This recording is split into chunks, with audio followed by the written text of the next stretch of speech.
નમસ્કાર. આકાશવાણી અમદાવાદ વડોદરા પ્રાદેશિક સમાચાર રિદ્ધિ ઉંધાડ વાંચે છે. સૌપ્રથમ મુખ્ય સમાચાર. કેન્દ્રીય ગૃહ અને સહકારિતા મંત્રી અમિત શાહ આજે અમદાવાદમાં સહકાર સંમેલનનું ઉદઘાટન કરશે, જ્યારે અમદાવાદમાં વિકાસ કાર્યોનું લોકાર્પણ કરશે. મહિલા અને બાળ કલ્યાણ મંત્રી ભાનુબેન બાબરિયાની અધ્યક્ષતામાં ગાંધીનગર ખાતે અમદાવાદ ઝોન કક્ષાનો પોષણ ઉત્સવ યોજાયો. જીકાસ પોર્ટલ પર પ્રવેશના પ્રથમ તબક્કાની ઓનલાઈન અરજી કરવાની મુદત 21 મે સુધી લંબાવાઈ. રાજ્યના સૌરાષ્ટ્ર અને દક્ષિણ ગુજરાતમાં આગામી 6 દિવસ સુધી વરસાદની આગાહી. દિવ્ય અને ભવ્ય ભૂતકાળને પ્રતિબિંબિત કરતા વિશ્વ સંગ્રહાલય દિવસની આજે ઉજવણી. આઈપીએલમાં આજે દિલ્હીમાં ગુજરાત ટાઇટન્સ અને દિલ્હી કેપિટલ્સ, જ્યારે રાજસ્થાન રોયલ્સ અને પંજાબ કિંગ્સ વચ્ચે મુકાબલો. સમાચાર વિગતવાર. કેન્દ્રીય ગૃહ અને સહકાર મંત્રી અમિત શાહ આજે અમદાવાદ મહાનગરપાલિકાના 1,500 કરોડ રૂપિયાથી વધુના વિવિધ વિકાસ કામોનું ઉદઘાટન અને શિલાન્યાસ કરશે.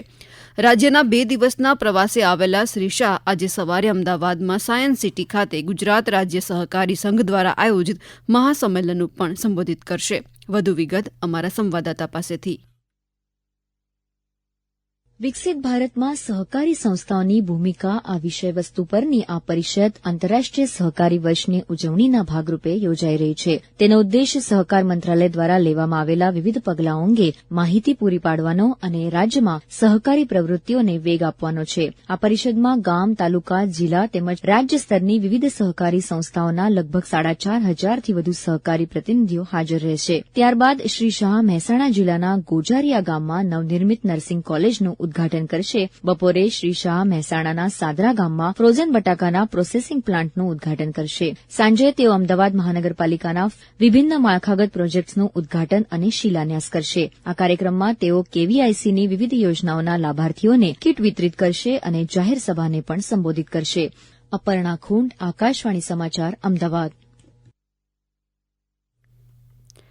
કેન્દ્રીય મંત્રી ડોક્ટર મનસુખ માંડવિયા રાજ્યના પ્રવાસે છે, જે અંતર્ગત આજે તેઓ રાજકોટના ઉપલેટા ખાતે કાર્યકર્તાઓ અને નાગરિકો સાથે મુલાકાત કરી તેમના પ્રશ્નો સાંભળશે.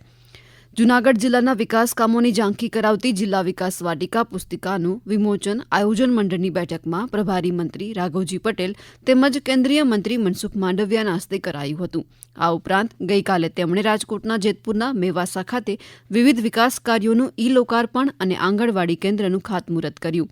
તેમણે સેવા સેતુ કાર્યક્રમમાં લાભાર્થીઓ સાથે સંવાદ કર્યો હતો. આ સાથે દિવ્યાંગ સંસાધન સહાયનું પણ વિતરણ કર્યું હતું. શ્રી માંડવિયા જૂનાગઢ ખાતે જિલ્લા આયોજન મંડળની બેઠકમાં પણ ઉપસ્થિત રહ્યા હતા.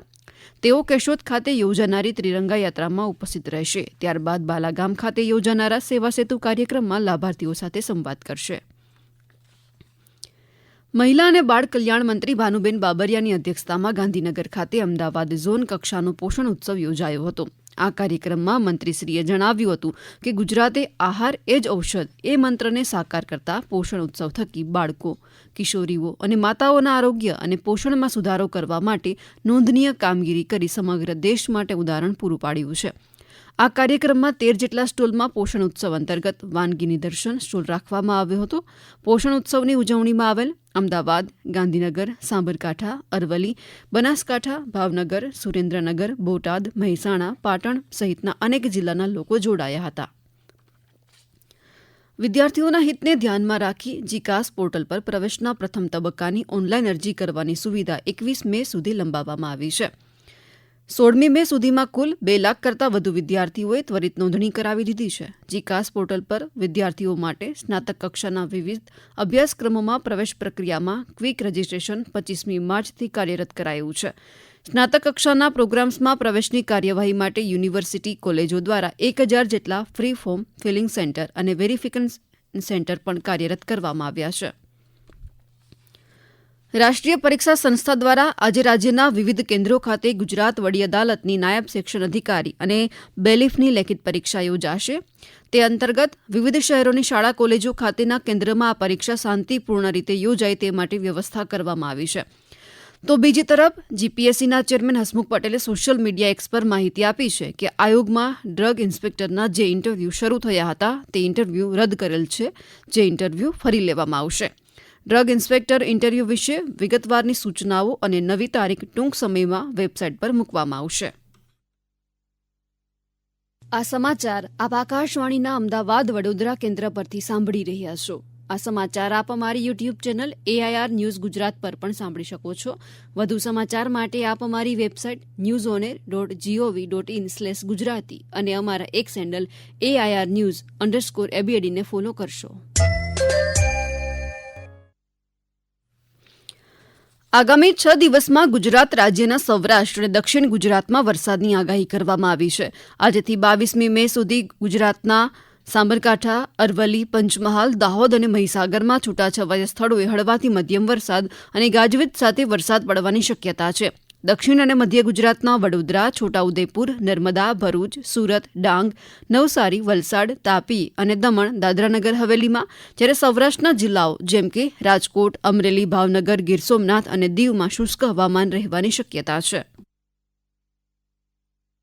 आने वाले 7 दिनों के लिए जो गुजरात स्टेट के लिए फोरकास्ट है उसमें आने वाले 7 दिनों में गुजरात रीजन और सौराष्ट्र कच्छ में लाइट टू मॉडरेट रेन का पूर्वानुमान है. अभी एक जो नॉर्थ ईस्ट अरेबियन सी एडजॉइनिंग साउथ गुजरात कोस्ट में क्लोनिक सर्कुलेशन जो कल बना हुआ तो आज भी परसिस्ट कर रहा है, जिसके कारण सिस्टम के इन्फ्लुएंस के कारण ही नवसारी, वलसाड़, दमन, दादरा नगर हवेली और डांग डिस्ट्रिक्ट के लिए हैवी रेनफॉल की वार्निंग और साथ में थंडरस्टॉर्म की वार्निंग है, जिसमें जो थंडरस्टॉर्म के टाइम जो विंड की स्पीड होगी वो 30 से 40 किलोमीटर पर आवर के आसपास रहने का पूर्वानुमान है.